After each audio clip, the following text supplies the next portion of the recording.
नमस्कार दोस्तों, आप सभी लोगों का CSA biology concept YouTube channel में स्वागत है। आज हम लोग बात करेंगे सीड साइंस एंड टेक्नोलॉजी की एक 10 प्लस टॉपिक्स जो प्रत्येक परीक्षा के लिए बहुत महत्वपूर्ण होते हैं। उनसे हमेशा 5 से 6 क्वेश्चन पूछे ही जाते हैं।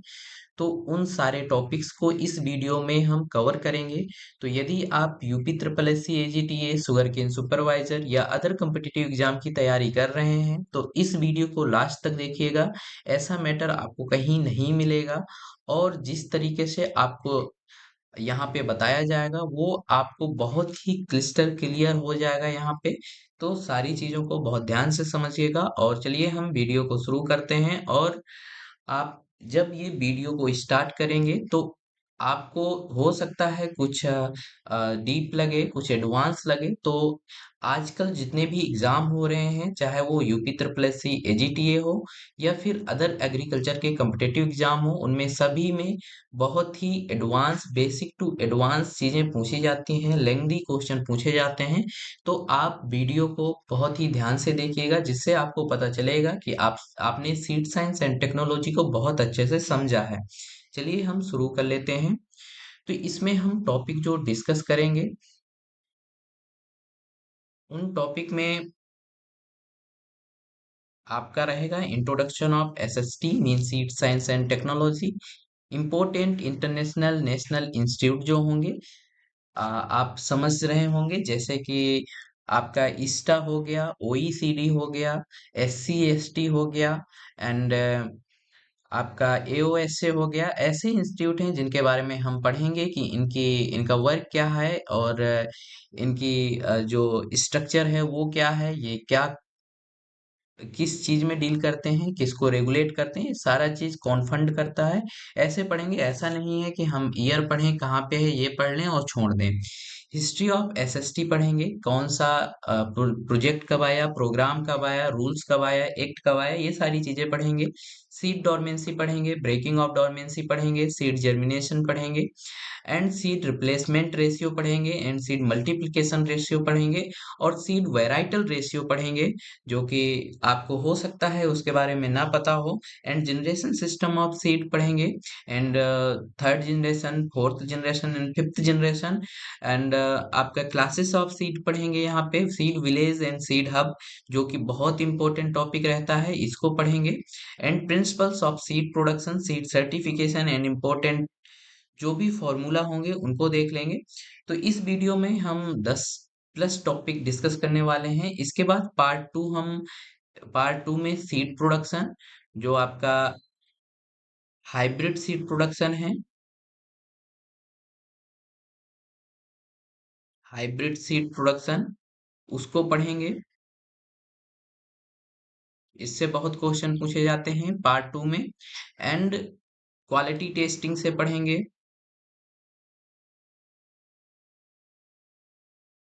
Quality testing.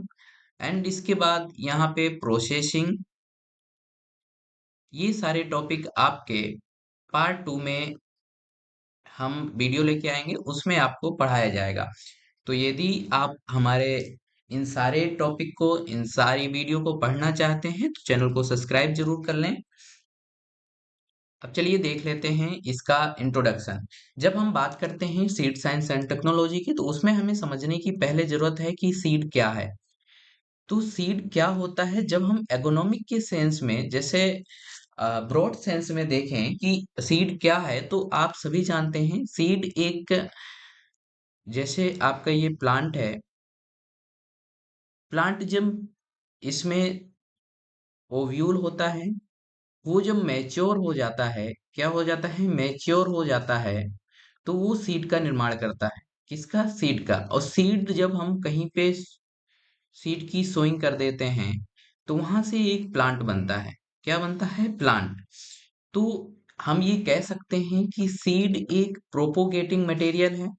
क्या है? Propagating material. ये पूछा जाता है, seed is the propagating material and plant का। और कैसे हम निर्माण कर सकते हैं? कोई वेजिटेटिव पार्ट है, वहां से भी हम प्लांट का निर्माण कर सकते हैं। तो जो सीड है, seed is the propogating material या seed is the part of plant. ठीक है, which are use to commercial multiplication of the crop. Then आपका बोटेनिकल सेंस में क्या बोलेंगे इसको? इसको बोटेनिकल सेंस में आप बोलेंगे कि ये फर्टिलाइज्ड मैच्योर्ड ओव्यूल जो होता है वो ही एक प्रकार का सीड है। सीड क्या है? एक प्रकार का फर्टिलाइज्ड मैच्योर्ड ओव्यूल जो होता है उसे हम सीड कहते हैं। ये आप सीड इतना आप समझ के चलिएगा कि सीड क्या है, ये आपको समझ आ गया होगा। जब बात करते हैं सीड साइंस, तो सीड साइंस में आप क्या करते हैं? सीड साइंस में आपको सभी को पता होगा, आप जब सीड प्रोडक्शन के बारे में पढ़ते हैं सीड साइंस में, एंड प्रोसेसिंग के बारे में पढ़ते हैं, कैसे स्टोरेज करेंगे, कैसे क्या होगा, एंड टेस्टिंग के बारे में पढ़ते हैं, टेस्टिंग। तो ये सारी चीजें हम सीड साइंस में पढ़ते हैं। तो seed science is the branch of allied science in which deals with the study of seeds and exact moment of egg cell fertilization to formation of new seedlings। मतलब कि आपके कोई भी ओव्यूल है, उस उससे आप प्लांट तक के बनने की जर्नी को जो पढ़ते हैं उसको उसे ही सीड साइंस कहते हैं। एंड टेक्नोलॉजी, जब हम बात करते हैं सीड साइंस एंड टेक्नोलॉजी, जब टेक्नोलॉजी की यहाँ पे बात जुड़ जाती है तो उससे production and processing and testing and storage and preservation of high quality seed to secure maximum potential crop yield means एक बहुत ज्यादा यील्ड लेने के लिए जब हम किसी सीड को production, processing and testing and storage and preservation, इन सारी प्रोसेस से गुजारते हैं, ये सारी चीजें करते हैं, उसे सीड टेक कहते हैं। अब बात आती है सीड प्रोडक्शन टेक्नोलॉजी क्या होती है। तो सीड प्रोडक्शन टेक्नोलॉजी जो होती है ये अप्लाइड ब्रांच है प्लांट ब्रीडिंग की। ये पूछा जाता है, इसको ध्यान रखिएगा। and that multiply improved seed varieties and maintaining high genetic purity। Seed production technology में हम जो हमारे पास सीड है उसकी जेनेटिक प्योरिटी को मेंटेन करते हैं। ये आपको समझ में आ गया होगा। हम इंट्रोडक्शन के बारे में जो हमने देखा कि डिफिनीशन क्या है सीड का, एंड सीड साइंस क्या है, सीड टेक्नोलॉजी क्या है, एंड सीड प्रोडक्शन टेक्नोलॉजी क्या है। अब बात आती है हमें जानना चाहिए, जब बहुत सारे लोग कहते हैं कि सीड एंड ग्रेन दोनों सेम होते हैं या सीड एंड ग्रेन में क्या डिफरेंस है, तो सीड एंड ग्रेन को आप यहाँ से समझ सकते हैं कि सीड क्या है, रिप्रोडक्शन एंड प्लांटिंग मटेरियल होता है। प्राइमरी पर्पज क्या होता है कि सीड से आप एक नया प्लांट बनाएंगे, उसको प्लांट करेंगे तो प्लांट बनेगा, जब उसको प्रोपोगेटिंग मटेरियल इसीलिए कहते हैं। और ग्रेन का हम यूज करते हैं ह्यूमन कंजप्शन के लिए, एज जैसे सीरियल्स को यूज किया जाता है। एंड प्लानिंग क्या है इसका, तो ये इसको हम जब प्रोडक्शन करते हैं तो एक प्लान्ड प्रोग्राम होता है, एक स्ट्रक्चरल प्रोग्राम होता है। एंड जब ग्रेन की बात करते हैं तो ये कमर्शियल रेसिड्यू से कैजुअली होता है, मींस इसको हम कमर्शियली तरीके से क्या कर लेते हैं कि एक जगह पे स्टोर कर लेते हैं खाने के उद्देश्य से, जिसे हम बफर स्टॉक भी बोल देते हैं। एंड अब बात करते हैं साइंस एंड इनपुट। तो ये जब इसका हम प्रोडक्शन करते हैं तो हाई साइंटिफिक नॉलेज होना चाहिए वहां पे। यहाँ पे किसी भी प्रकार की ग्रेन के लिए टेक्निकल इफोर्ट, किसी प्रकार की आपकी नॉलेज की जरूरत नहीं है। यहाँ पे हम पेडिग्री का मेंटेन करते हैं कि इसकी इनिशियल प्योरिटी क्या थी, इसके पेरेंट में प्योरिटी क्या थी, लेकिन इसमें कोई पेडिग्री, कोई भी इसकी हिस्ट्री नहीं रखते हैं। इसमें रोगिंग करते हैं और इसमें कोई रोगिंग की जरूरत नहीं होती मींस ग्रेन में, ये आपको ध्यान रखना है। एंड प्रोसेसिंग की जब बात आती है तो scientifically treated, packed and labelled, ये सारा चीज किया जाता है जब आप सर्टिफाइड सीड बनाएंगे। एंड ग्रेन के लिए ये सब जरूरी नहीं होता है। टेस्टिंग, वैसे रूटीन टेस्टिंग करते हैं आप सीड के लिए, आप बहुत पढ़ेंगे विगर टेस्ट, जर्मिनेशन टेस्ट, और इसके बाद आइडेंटिफिकेशन टेस्ट, बहुत सारी चीजें होंगी, लेकिन इसमें ग्रेन में रूटीन टेस्टिंग नहीं करते हैं। क्वालिटी कंट्रोल के लिए सीड सर्टिफिकेशन एजेंसी हैं जो सीड को क्वालिटी कंट्रोल के लिए कुछ मेजर्स बनाती हैं, लेकिन ग्रेन के लिए कोई क्वालिटी कंट्रोल मेजर्स नहीं है। स्टैंडर्ड्स की जब बात बात करते हैं तो no quality standards for grain. ये आ गया सीड एंड ग्रेन का मेन आपका उद्देश्य क्या है और क्या डिफरेंस है।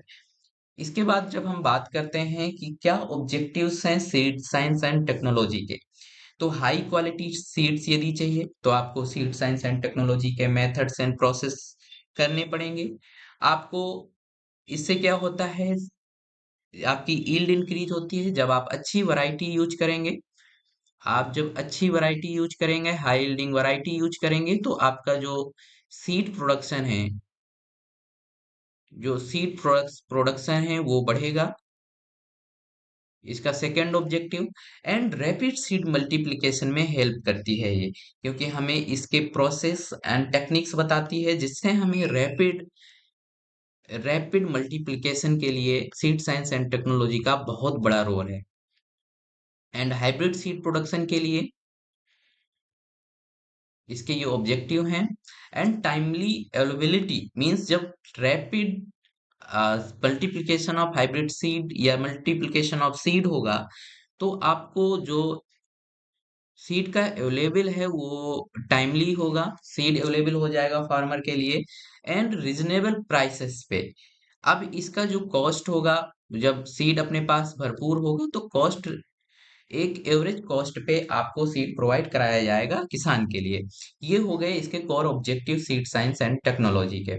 जब आप बात करते हैं कुछ आपके ईयर हैं जिनको बहुत आपको याद ही करना है, बहुत इंपॉर्टेंट है, जिसे हम कहते हैं हिस्ट्री ऑफ। यहाँ पे आप हेडिंग डाल सकते हैं, history of seed science and technology.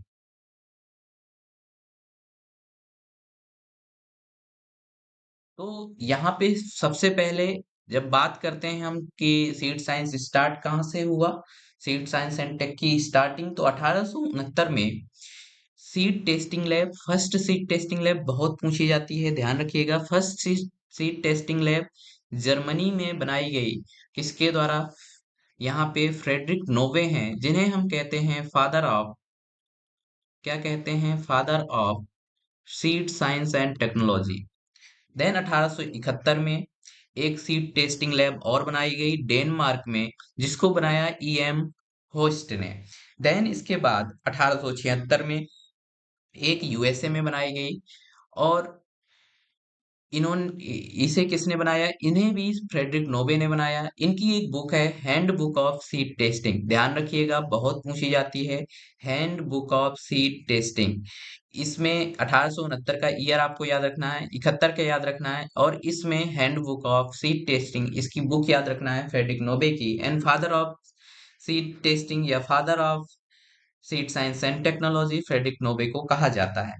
1924 में एक इंस्टीट्यूट डेवलप होता है, एक आपका कॉन्फ्रेंस होता है। उस कॉन्फ्रेंस के दौरान यहाँ पे एक इंस्टीट्यूट को बनाया जाता है, इंटरनेशनल सीड टेस्टिंग।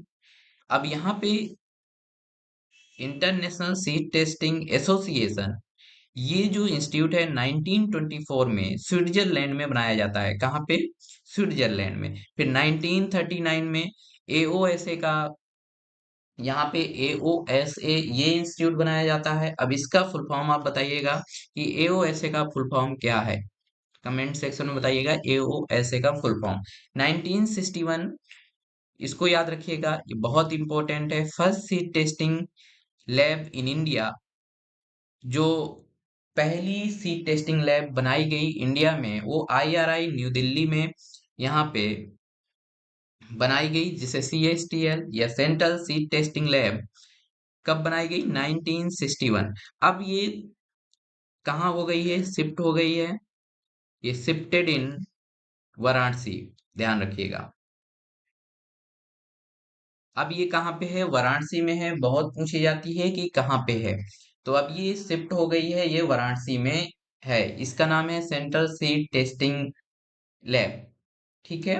अब बात आती है 1963, आप सभी जानते होंगे ये बहुत प्रसिद्ध भी रहता है, नेशनल सीड कारपोरेशन आया 1966, सीड एक्ट आया 1967, first seed testing manual publish हुआ। ये ध्यान रखिएगा बहुत इंपॉर्टेंट है, फर्स्ट सीड टेस्टिंग मैनुअल कब आया, तो 1967। 1968 में रूल आया, सीड रूल एंड 1960 अब 69 1969 2 अक्टूबर 1969 में ये जो आपका सीड एक्ट था इसको इम्प्लीमेंट किया गया। ध्यान रखिएगा, क्या किया गया? इम्प्लीमेंट। 1976 में नेशनल सीड प्रोजेक्ट आया। 1978 में जो ऊपब है, यूपी ओवी, ये सीड एक्ट 1978 में आया। देन इसी का जो मॉडिफाइड वर्जन आया है 1991 में, एंड 1983 में सीड कंट्रोल ऑर्डर आया। बहुत इंपॉर्टेंट है, ये आपको याद रखना है। 1988 में new policy of seed development, ये ईयर है। और देन सबसे ज्यादा जो इम्पोर्टेंट है वो आपको याद रखना है, 2001 में पीपीवी एंड एफआर एक्ट आया, जो आपकी protection of plant variety and farmer right है। ये एक्ट कब आया? तो 2001 में। एंड बायोडाइवर्सिटी एक्ट आया आपका 2002 में। एंड नेशनल सीड पॉलिसी आपका ये भी बहुत इंपॉर्टेंट है, 2002 में national seed policy and national seed project. National seed project जो आया आपका 1976 में। ये आपकी हिस्ट्री थी, हिस्ट्री को आपने देख लिया। यहाँ से सारे क्वेश्चन बहुत बनते हैं, एग्जाम में हमेशा क्वेश्चन बनते हैं। अब हम देख लेते हैं इंस्टीट्यूट को, बहुत ही अच्छे से देखेंगे। इंटरनेशनल सीड टेस्टिंग एसोसिएशन ये कब बना? तो आपने अभी यहाँ पे पढ़ा है 1924 में। इसका हेडक्वार्टर है स्विट्जरलैंड में। कहाँ पे है? स्विट्जरलैंड। और ये क्या करता है? ये एक इंडिपेंडेंट बॉडी है। जो आपका ISTA है, ये independent non profitable and global apex body है। ये इसका विजन क्या है? तो यहाँ पे आपको विजन बहुत ध्यान रखना है, यूनिफॉर्मिटी इन seed quality evaluation world wide. ये क्या करती है? सीड टेस्टिंग करती है, सीड टेस्टिंग करती है, ध्यान रखिएगा। और इसका एक विजन है कि ये यूनिफॉर्म रूल्स, हर जगह यूनिफॉर्म रूल्स मींस एक जैसे रूल्स सारे सीड टेस्टिंग लैब के लिए पूरे वर्ल्ड में अप्लाई करेगी, जिससे कि क्वालिटी सीड प्रोड्यूस हो सके। क्या हो सके? Quality seed. ये ध्यान रखिएगा, यूनिफॉर्मिटी इन seed quality evaluation world wide. ठीक है, इसका एक मेन विजन है। देन इसके बाद इसकी हिस्ट्री की बात करते हैं तो 1869 में फ्रेडरिक नोवे ने एक बुक पब्लिश की। देन इसलिए उन्हें फादर ऑफ सीड टेस्टिंग, ये आपको मैं पहले भी बता चुका हूँ। और उन्होंने एक लैब स्थापित की जर्मनी में, ये भी हम आपको बता चुके हैं। And handbook of seed science and handbook of seed testing और यूनिफॉर्म इन सीड टेस्टिंग, जिसमें ये मोटो दिया गया, ये फ्रेडरिक नोवे के द्वारा 1876 में पब्लिश की गई बुक है। ये आपको ध्यान रखना है। एंड 1924 को 10 जुलाई 1924 में ईस्टा को ऑफिशियली फाउंडेड किया गया, fourth international seed testing Congress in Cambridge UK. ये आपको समझने की जरूरत है कि international seed testing Congress in Cambridge UK में जब ये कॉन्फ्रेंस हुआ, उसके दौरान इसको ईस्टा को फाउंडेड करने के लिए ऑफिशियली घोषणा हुई। देन 1931, अब इसका हेडक्वार्टर मैं आपको बता चुका हूँ कि स्विट्जरलैंड में है। ये आपका बेसरडॉर्फ में स्विट्जरलैंड में है, आपको ध्यान रखना है। और ईस्टा क्या करता है? International rules for seed testing बनाता है। और ये कुछ सर्टिफिकेट्स भी आपके देता है, जैसे कुछ जैसे सीड लॉट के लिए certificates, blue certificates and blue colour का, and orange colour and green colour, ऐसे ये सर्टिफिकेट्स देता है। उनकी हम बात कर लेते हैं, बहुत पूछा जाता है। इसका कौन कौन से सर्टिफिकेट्स प्रोवाइड कराता है? तो पहले है ऑरेंज कलर का सीड लॉट का सर्टिफिकेट देता है ये। दूसरा आपका ब्लू कलर का। अब ध्यान रखिएगा दोनों में डिफरेंस क्या है। कहीं पे यदि पूछा जाता है तो आप दोनों ऑप्शन ऐसे नॉर्मली कौन कौन से कलर का ये सीड लॉट सर्टिफिकेट्स देता है तो आप दोनों मार सकते हैं। देन इसके बाद अगर स्पेसिफिक पूछा जाता है तो उसके लिए हम आपको यहाँ पे बता देते हैं, orange international seed lot certificate के लिए मोस्ट रिगोरस सर्टिफिकेट है ये। इसमें क्या करते हैं कि जो सैम्पलिंग होता है वो ईस्टा के जो ऑफिसर होते हैं वो बल्क लॉट से खुद ही सैम्पलिंग करके एक सबमिटेड सैंपल बनाते हैं और टेस्ट करते हैं। मींस बल्क लॉट का भी ध्यान रखिएगा। Seed lot, seed lot plus submitted sample, दोनों का टेस्ट यहीं पे होता है, एक जगह पे होता है, एक्रीडिएटेड ईस्टा लेबोरेटरी में, ठीक है। ये डायरेक्ट लीगल लिंक होता है between results and the whole seed lot. इसमें मतलब जो ये जो लॉ, ये जो orange orange international seed lot certificate है, ये क्रिएट्स करता है डायरेक्ट लीगल लिंक किसके किसके बीच में, जो आपका रिजल्ट है और होल सीड लॉट है। मींस कि सीड लॉट यहाँ पे दिया जाता है और उससे ये लोग टेस्ट करते हैं। लेकिन ब्लू में क्या होता है, ये टेस्टिंग परफॉर्म की जाती है एक्रीडिएटेड सीड लैब में, but sampling is done independently. Sampling independently done करता है जो सेंडर होता है। मतलब सेंडर क्या करता है, सैम्पलिंग करके सीधे सबमिटेड सैंपल भेजता है और ये सबमिटेड सैंपल में टेस्ट करते हैं। वहां पे ब्लू सर्टिफिकेट दिया जाता है, ब्लू कलर का सीड लॉट आपका टैग दिया जाता है, और ऑरेंज कलर का दिया जाता है सीड लॉट सर्टिफिकेट आपका, जब सैम्पलिंग एंड आपकी सीड लॉट दोनों एक ही जगह पे होती है, ठीक है। अब इतना आपको समझ में आ गया होगा। अब यहाँ पे थोड़ा सा एक स्लाइड पे आपको मैंने दे दिया है सारी चीजें कि इसका फंक्शन क्या है इस्टा का, आप वो देख लीजिएगा। एंड ये कौन कौन से ग्लोबल सर्टिफिकेट्स हैं वो देता है। तो यहाँ पे इंटरनेशनल सीड सैंपल सर्टिफिकेट, ये ब्लू कलर का है। बहुत एक जगह पे सारी चीजें लिखी हैं कि seed testing is performed by accredited ISTA lab, sampling done independently, result supply only the submitted sample. और ये आपका ऑरेंज कलर का, एक जगह पे सारी चीजें हैं, इसका स्क्रीनशॉट लेके आप देख सकते हैं। देन बात आती है association of official seed analyst, AOSA। ये दूसरा इंस्टीट्यूट है जिसका 1939 में इस्टेब्लिशमेंट हुआ। ये कहाँ पे है, ये वाशिंगटन डीसी में है। ये कहाँ पे है, वाशिंगटन डीसी। देन इसके बाद ये फॉर्मली ऑर्गेनाइज्ड हुआ था 1908 में एंड इस्टेब्लिश्ड हुआ था 1939 में। ये क्या करता है, इसका ऑब्जेक्टिव क्या है, response to erratic seed law. ये सीड लॉ जो होते हैं उनको ये अप्लाई करवाने का काम करता है। यहाँ पे आपको इतना ही देखना है, ऑब्जेक्टिव इसका ध्यान रखना है। अब्सोल्यूट यूनिफॉर्मिटी इन सीड टेस्टिंग मींस सारे ये लोग, सारी इंस्टीट्यूट क्या करते हैं कि टेस्टिंग के लिए जो भी रूल्स बनाते हैं उनको यूनिफॉर्मिटी सारे जितने भी आपके सीड टेस्टिंग लैब हैं उनमें रेगुलेट करने के लिए, उनमें अप्लाई करने के लिए ये लोग होते हैं। अब इसका स्ट्रक्चर एंड गवर्नेंस, ये इसमें क्या है, मेंबरशिप इसकी लेनी पड़ेगी। इसमें कुछ इलेक्टेड इंस्टीट्यूशनल ऑफिशियल्स जो कंट्रोलर होंगे वो होंगे, ज्वाइंट कमेटी होगी।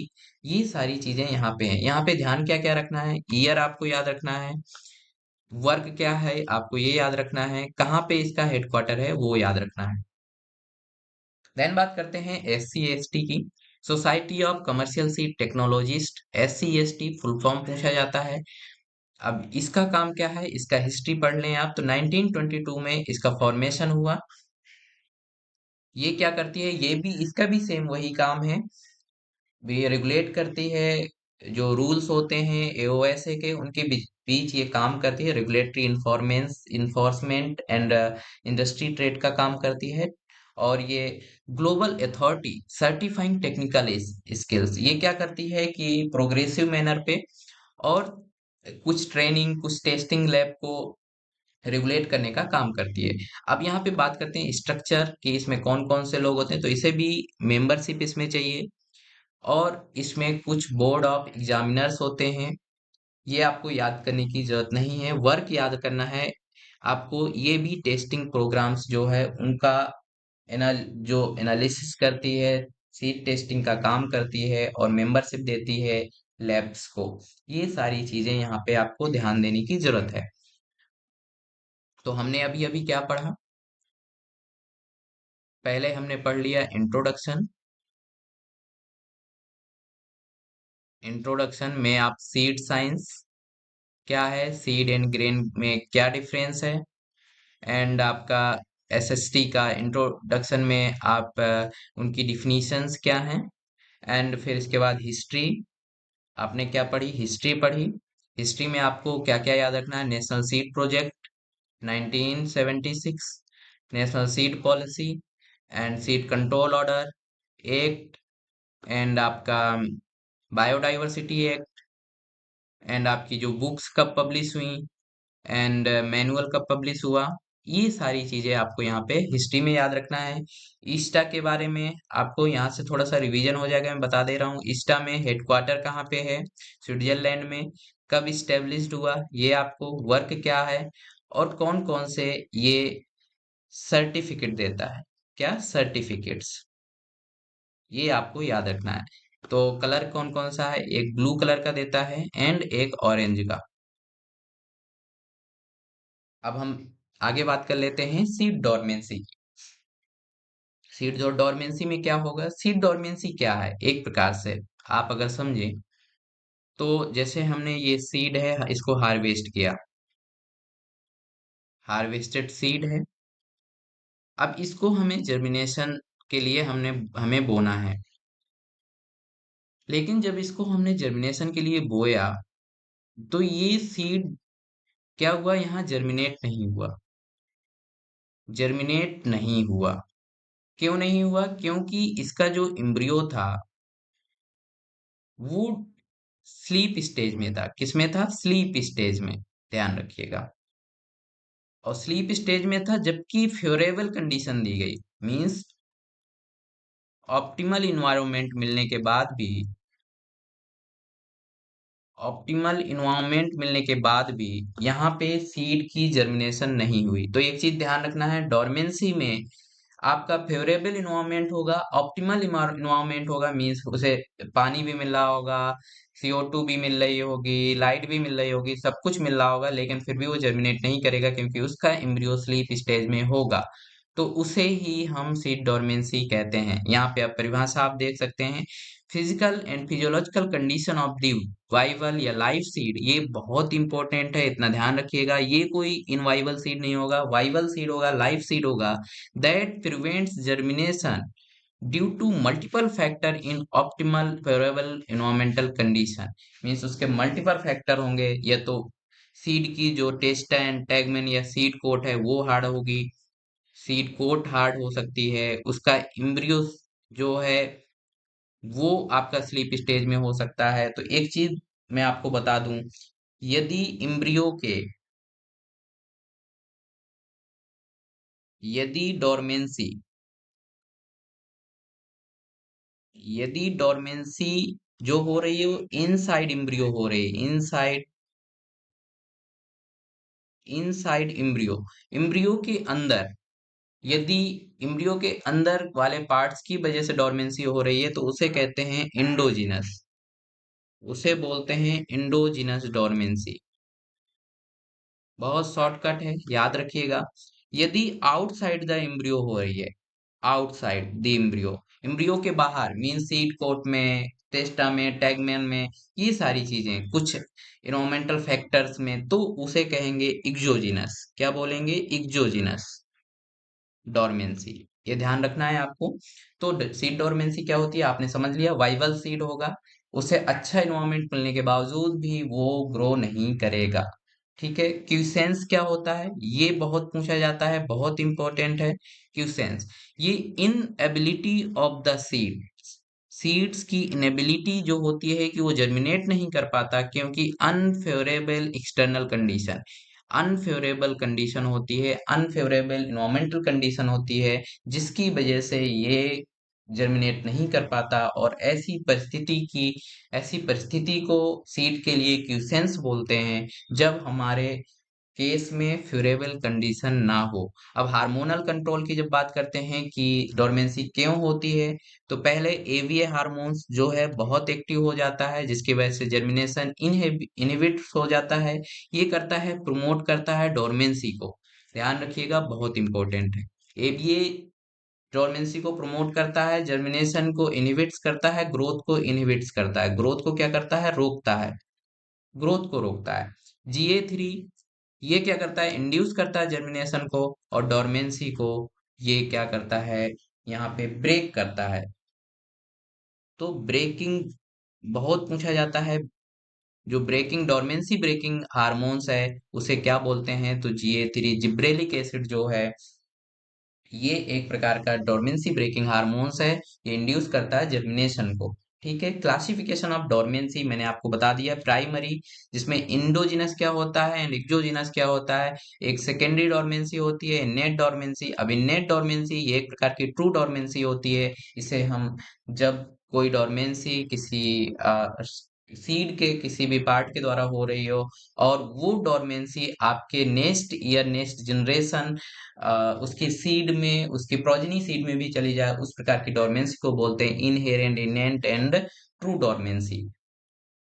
अब बात करते हैं methods of breaking seed dormancy, सबसे इंपॉर्टेंट पार्ट, ध्यान रखिएगा। क्या है ये? सबसे इंपॉर्टेंट पार्ट है। यहाँ पे इसको हम देखते हैं,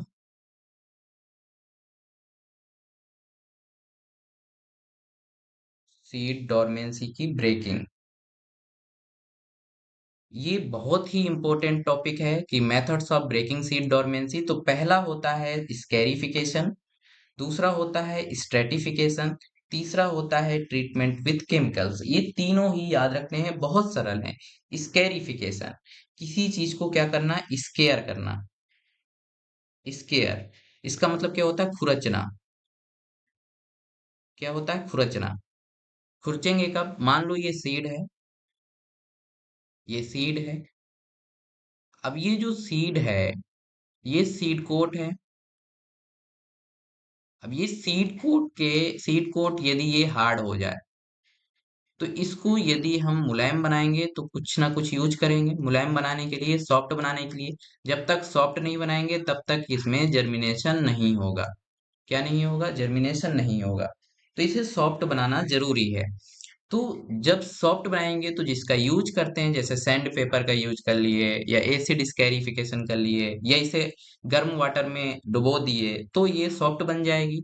तो इसे ही स्कैरिफिकेशन बोलते हैं। किसी चीज से खुरचना या उसकी सीड कोट को, हार्ड को सॉफ्ट बनाना, स्कैरिफिकेशन होता है। To make permeable seed coat, मतलब सीड कोट के अंदर पानी चला जाए और एयर का जो आदान प्रदान हो जाए, वो सारी चीजें हो जाएं, उसको बनाने के लिए हम प्रोसेस करते हैं स्कैरिफिकेशन की। स्कैरिफिकेशन तीन प्रकार का होता है: mechanical scarification, acid scarification, hot water scarification. Mechanical scarification को ध्यान रखना है, ये सैंड पेपर से किया जाता है। इसमें किसका यूज करते हैं? सैंड पेपर का, इतना ही पूछा जाता है। एसिड स्कैरिफिकेशन में H2SO4 का यूज करते हैं। किसका यूज करते हैं? H2SO4 का। हॉट वाटर में 70 से 100 डिग्री C में आप हॉट वाटर कर लेते हैं, और 102 मिनट के लिए इसको वहां पे हॉट वाटर में डिप करते हैं, और 24 घंटे के लिए यहाँ पे फिर उसे बाहर रेस्ट के लिए छोड़ देते हैं। इसे कहते हैं हॉट वाटर स्कैरिफिकेशन। आप समझ गए होंगे स्कैरिफिकेशन का क्यों करते हैं, क्या एम है। क्या एम है? तो एम है हमें हार्ड सीड कोट को क्या करना है? सॉफ्ट बनाना है। ध्यान रखिएगा, जिसको हम साइंटिफिक टर्मिनोलॉजी में बोलते हैं कि परमिएबल बनाना है। क्या बनाना है? परमिएबल बनाना है। ठीक है। अब बात आती है स्ट्रेटिफिकेशन। क्या है स्ट्रेटिफिकेशन? स्ट्रेटिफिकेशन क्या होता है? जब हम किसी भी सीड को 5 से 10 डिग्री टेम्परेचर पे उसको कुछ दिन के लिए, 1 से 2 दिन के लिए उसे रखते हैं, फ्यू डेज के लिए उसे रखते हैं कम टेम्परेचर में, तो वो प्रोसेस को स्ट्रेटिफिकेशन बोलते हैं। इतना आपको याद रखना है, बहुत इंपॉर्टेंट है, बहुत पूछा जाता है। एक्सपोज इन लो टेम्परेचर, कितना टेम्परेचर? 5 से 10 डिग्री से। सी, अब यहाँ पे केमिकल जो है, केमिकल्स कौन कौन से यूज करते हैं? ट्रीटमेंट विथ केमिकल्स बहुत पूछा जाता है। KNO3, पोटेशियम नाइट्रेट का यूज 0.1 से 0.2% फॉर ओट के लिए किया जाता है। ऐसा मैटर आपको नहीं मिलने वाला है, बहुत ध्यान से सुनिएगा। एंड GA3 का use 24 hours soaking seed in the solution. GA3 का यूज करते हैं, 24 घंटे के लिए सीड को छोड़ देते हैं सॉल्यूशन में, और फिर इसके बाद बाहर निकाल लेते हैं, जिससे वो डोरमेंसी उसकी टूट जाती है। H2SO4 का पल्स क्रॉप में यूज करते हैं। H2SO4 पल्स क्रॉप के लिए यूज किया जाता है, ये 0.1%। एंड थायो यूरिया का यूज किया जाता है पोटैटो में। ये डोरमेंसी ब्रेकिंग केमिकल्स हैं। नेक्स्ट आप देखेंगे तो seed dormancy and seed germination and dormancy को लेके कुछ यहाँ पे मैंने आपको स्लाइड में प्रोवाइड करवाया है, जैसे बहुत ही मतलब इम्पोर्टेंट चीज है, जैसे कि जर्मिनेशन के लिए जर्मिनेशन 3 फेज में होता है, ये ध्यान रखिएगा। Phase 1, phase 2, phase 3। थोड़ा सा यहाँ पे ओवरव्यू आपको मिलेगा। पहले क्या होगा, सीड में इम्बिशन होगा, बहुत पूछा जाता है। फेज 1 पहली फेज कौन सी होती है, इम्बिशन, मोस्ट इंपोर्टेंट, बहुत क्वेश्चन आया है इससे। इसमें क्या होगा कि ये सीड जो है ये वाटर को एब्जॉर्ब करेगा, ठीक है, और उसका जो कोटिलीडन है वो उसमें क्या होगी, वो फूलना स्टार्ट करेगा। तो ये किसके ड्रिवन किससे होता है, तो मैट्रिक पोटेंशियल यहाँ पे लगता है। देन इसके बाद मेटाबॉलिक प्लेटू होता है, ये अभी तक नहीं पूछा गया, लेकिन आप याद रखिएगा क्योंकि बहुत सारे एग्जाम हैं इस समय नए क्वेश्चन बना रहे हैं, तो इस चीज को आपको ध्यान देना है। इसमें क्या होता है, जो एंजाइम्स होते हैं वो एक्टिवेट करते हैं जो इम्ब्रियो के अंदर और कोटिलीडन के अंदर जो भी मटेरियल्स होता है, स्टोरेज मटेरियल्स होता है, उसको एक्टिवेट करते हैं एंजाइम्स, और ये फिर ग्रो करता है फेज 3। इसे कहते हैं प्रोटर्सिव। क्या बोलते हैं, प्रोटर्सिव। ये क्या करता है, ये इसमें रेडिकल बाहर निकलता है, मींस रेडिकल ग्रो करता है, ठीक है, रेडिकल जाता है, इस फेज को कहते हैं प्रोटर्सिव। ये हो गया सीड जर्मिनेशन की 3 phase, phase 1, 2 and 3। Imbibition, metabolic plateau and protrusive, ठीक है। इम्बेसिव इम्बिशन बहुत पूछा जाता है।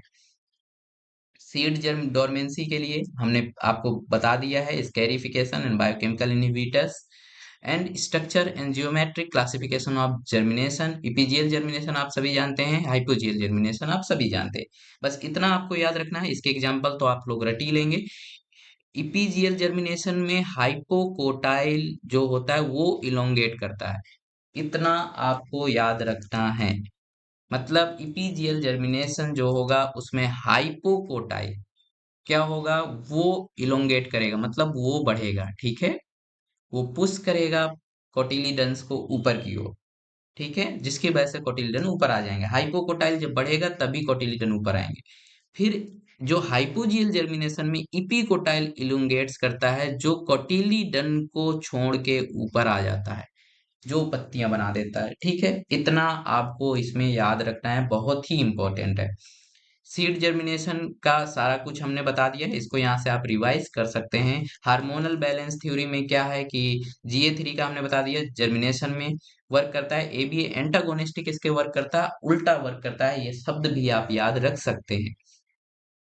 अब हम नेक्स्ट बात करते हैं क्लासेस ऑफ सीड। बहुत ही अच्छा topic, most important topic, most important topic, classes of seed. कौन कौन सी क्लासेस होती हैं आप सभी जानते हैं। पहला होता है न्यूक्लियस सीड, फिर होता है breeder seed, foundation seed, certified seed and truthful labelled seed. ये सारी क्लासेस होती हैं, ये हमें क्लासेस की बात कर रहे हैं। अभी हम जनरेशन की बात करेंगे, उसमें कुछ क्लासेस नहीं आती। जनरेशन क्या होता है, तो अभी हम क्लासेस की बात करें, सीड क्लास में ये सारे टाइप्स के सीड हैं। सीड क्लास अलग है और जनरेशन सिस्टम अलग है। सीड क्लास की बात करते हैं तो उसमें हम पढ़ते हैं जितने भी प्रकार की सीड्स होते हैं वो सारे पढ़ लेते हैं। न्यूक्लियस सीड, ऐसा आपको एक ही स्लाइड पे सारी चीजें बहुत ही मुश्किल में मिलती हैं, बहुत ही आपको कंफ्यूजन भी होता है। तो न्यूक्लियस सीड को बोलते हैं ब्रीडर स्टॉक। जब हम न्यूक्लियस सीड को मेंटेन करते हैं, उसका प्रोडक्शन करते हैं, फिर उस सीड के जो स्टॉक होता है उसको इकट्ठा करते हैं, उस स्टॉक को बोलते हैं ब्रीडर्स स्टॉक, जिसका हम use further breeding materials means उसको फर्दर मेंटेनेंस में दोबारा न्यूक्लियस सीड ब्रीडर सीड बनाने के लिए करते हैं, उसे ही ब्रीडर स्टॉक बोलते हैं। तो इसे nucleus seed are also known as breeder stock. Core stock भी बोलते हैं, ध्यान रखिएगा। बेसिक सीड भी बोलते हैं, प्रीमोडियल सीड भी बोलते हैं, बहुत इंपॉर्टेंट है। प्रीमोडियल सीड बोलते हैं न्यूक्लियस सीड को। इसमें 100% जेनेटिक प्योरिटी होती है एंड फिजिकल प्योरिटी होती है। जेनेटिक प्योरिटी, फिजिकल प्योरिटी बहुत ही बुक्स में अलग अलग मिल जाएगा, जो मैं बता रहा हूँ आपको स्टैंडर्ड बुक के हिसाब से बता रहा हूँ। आप ये चीज ध्यान रखिएगा। इसमें टैग कलर, कोई टैग की जरूरत नहीं होती, क्योंकि इसको ब्रीडर खुद ही उगाता है।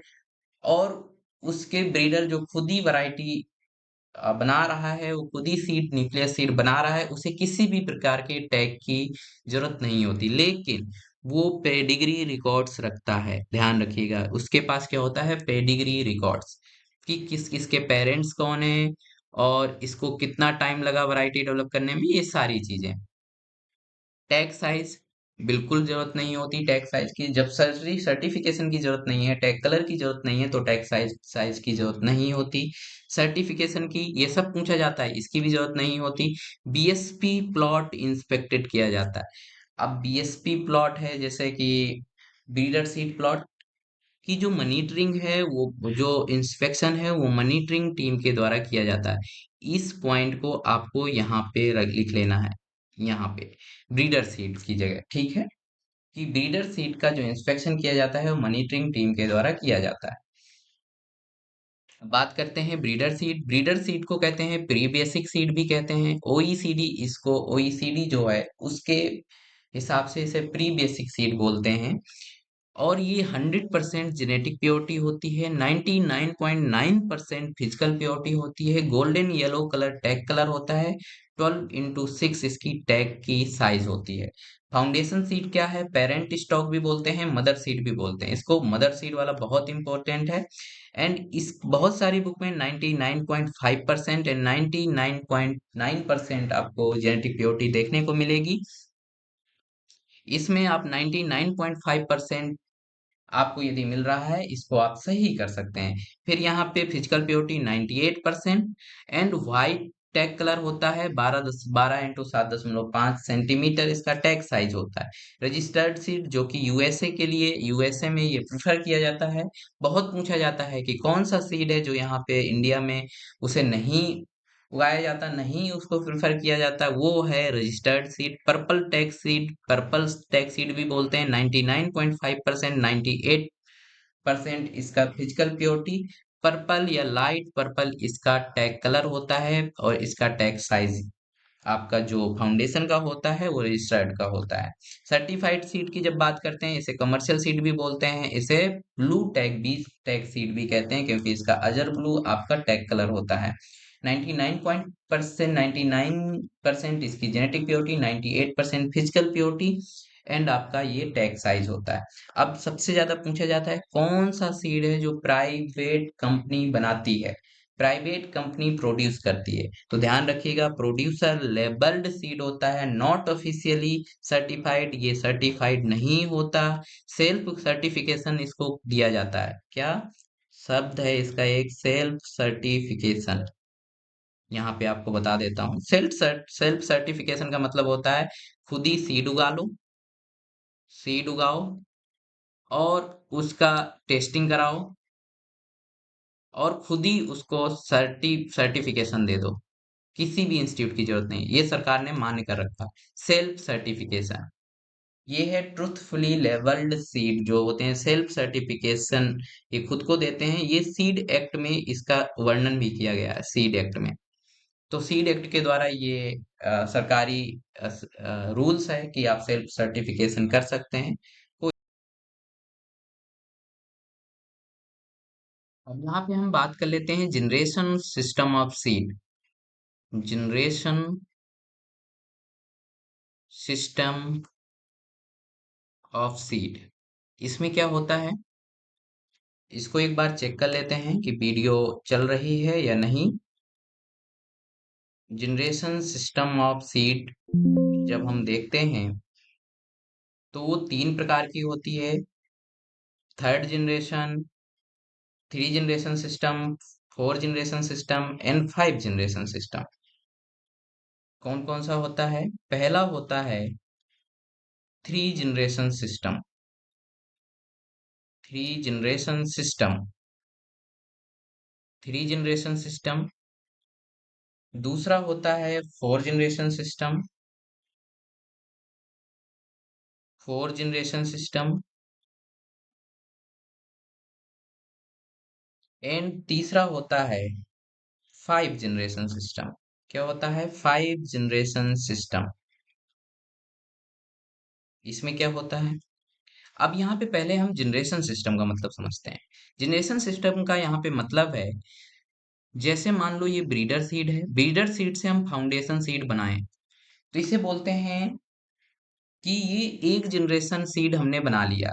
मतलब किसी भी सीड क्लास से, किससे, सीड क्लास कोई है, उससे हम दूसरे प्रकार का सेकेंड टाइप का सीड क्लास बना लें, उसे एक जनरेशन सिस्टम या जनरेशन सिस्टम बोलते हैं। तो थ्री जनरेशन सिस्टम ये इंडिया में पॉपुलर है। इंडिया में कहाँ पे? इंडिया में बहुत पूछा जाता है। ब्रीडर सीड, कौन कौन सी जनरेशन सीड इसमें क्लासेस सीड इन्वॉल्व होते हैं? Foundation seed and certified seed. इतना आपको ध्यान देना है, ब्रीडर सीड से फाउंडेशन सीड, फाउंडेशन सीड से सर्टिफाइड सीड बनेगा।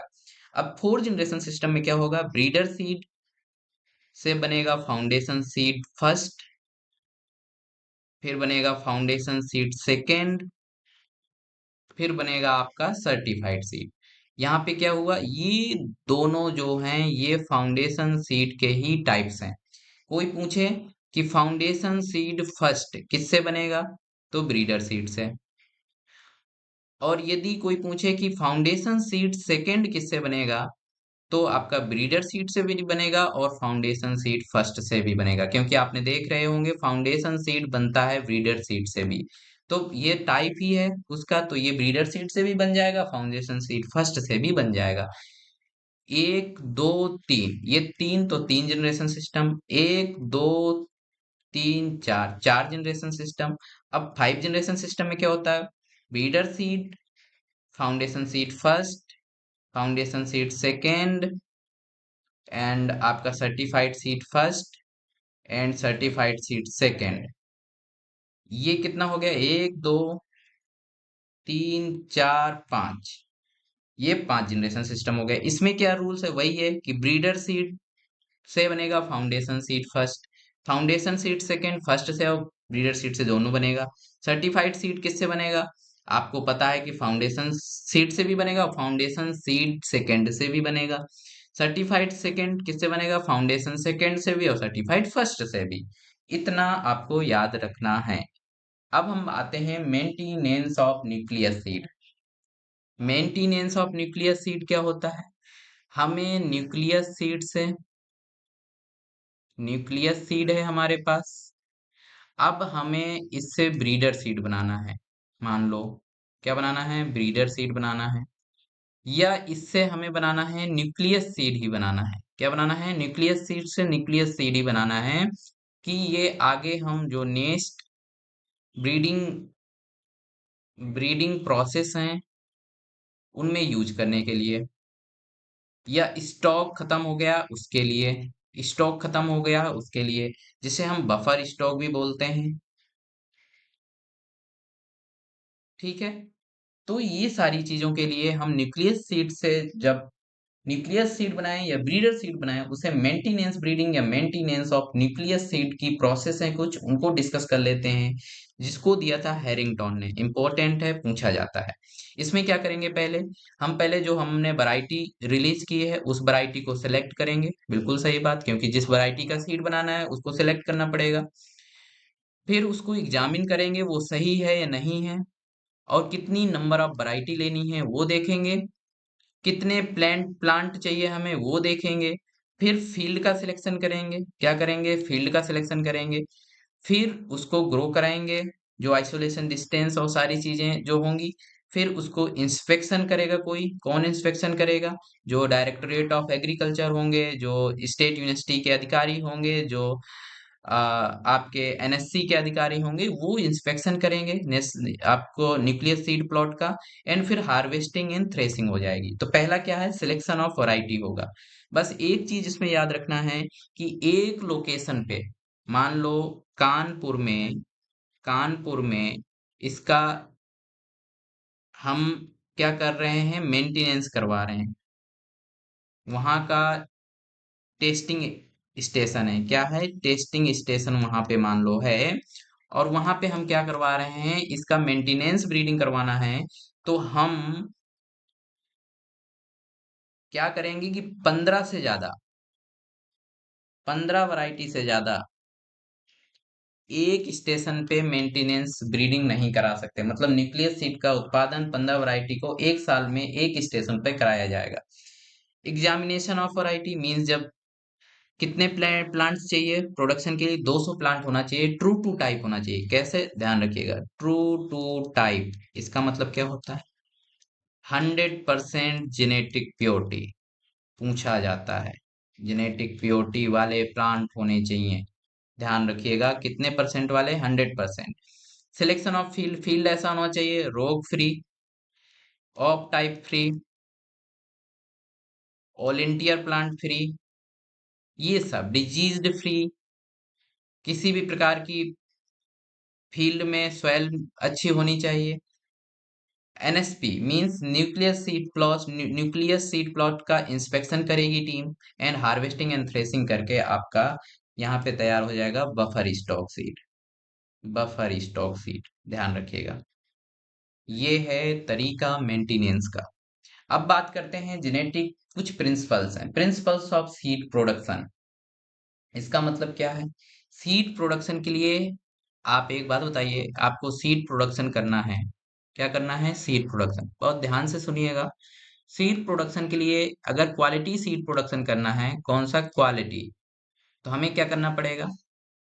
पहला तो हमें ये देखना होगा कि हमारी सॉइल कैसी है, सीड कैसा है, सीड रोग वाला सीड तो नहीं है, खराब सीड तो नहीं है, जर्मिनेशन अच्छा है या नहीं है, ये देखना होगा। सही बात है। देन इसके बाद हमें ये देखना होगा कि उसमें किसी भी प्रकार का कोई भी ऑब्जेक्शनल वीड तो नहीं है सीड के साथ, किसी भी प्रकार का ऑफ टाइप नहीं होना चाहिए फील्ड में, ये सब करेंगे। देन इसके बाद हमें ये देखना होगा किसी प्रकार का म्यूटेशन तो नहीं हुआ, किसी प्रकार का हमें ऑफ टाइप वॉलेंटियर तो नहीं मिला, किसी प्रकार का रोग प्लांट तो नहीं मिला, ये सारी चीजें हमें देखनी होंगी। तो जो प्रिंसिपल्स है सीड प्रोडक्शन का, वो दो भागों में बांटा गया है। जैसा पहला प्रिंसिपल्स होता है एर्गोनोमिक प्रिंसिपल, तो एर्गोनोमिक प्रिंसिपल में क्या होता है? हम जेनेटिक डिटीरियोशन जो होता है कि जिससे हमारी वैरायटी खराब होती है, उसको हम प्रिवेंट करते हैं। मैकेनिकल मिक्सचर नहीं होना चाहिए, किसी दूसरा सीड नहीं होना चाहिए, नेचुरल क्रॉसिंग ना हो, स्पॉन्टेनियस म्यूटेशन ना हो। ये हमारा क्या है कि ये है जेनेटिक प्रिंसिपल। क्या है? Genetic principal. जेनेटिक प्रिंसिपल में क्या क्या देखना है? मैकेनिकल मिक्सचर ना हो, नेचुरल क्रॉसिंग ना हो, नेचुरल क्रॉसिंग की वजह से जेनेटिक जो मिक्सचर है वो क्रिएट हो जाएगा, मींस हेट्रोजाइगस प्रोजनी आ जाएगी। स्पॉन्टेनियस म्यूटेशन ना हो, ठीक है, ये सारी चीजें आपको ध्यान रखना है। ऑफ टाइप्स ना हो, डिजीज्ड प्लांट ना हो, ऑब्जेक्शनल वीड्स ना हो, आइसोलेशन डिस्टेंस को भी मेंटेन करना है। बहुत पूछा जाता है जेनेटिक प्रिंसिपल में कि आइसोलेशन डिस्टेंस जेनेटिक प्रिंसिपल्स का भाग है या एग्रोनॉमिक का, तो आप कहेंगे जेनेटिक प्रिंसिपल। म्यूटेशन किसका है? तो जेनेटिक प्रिंसिपल्स का। मैकेनिकल मिक्सचर किसका? जेनेटिक प्रिंसिपल्स का। Selection of authentic seed means certified seed आपको लेना है, ये भी बहुत जरूरी है क्योंकि क्वालिटी सीड प्रोड्यूस करना है। ग्रो आउट टेस्ट, टेस्ट होना चाहिए, बहुत पूछा जाता है ग्रो आउट टेस्ट, कि हमारी वैरायटी जो है कैसी है, ट्रू टू टाइप है या नहीं है, जेनेटिक प्योरिटी कैसी है। क्या? Genetic purity. तो ये बहुत पूछा जाता है कि ग्रो आउट टेस्ट किस में आएगा, तो जेनेटिक प्रिंसिपल में।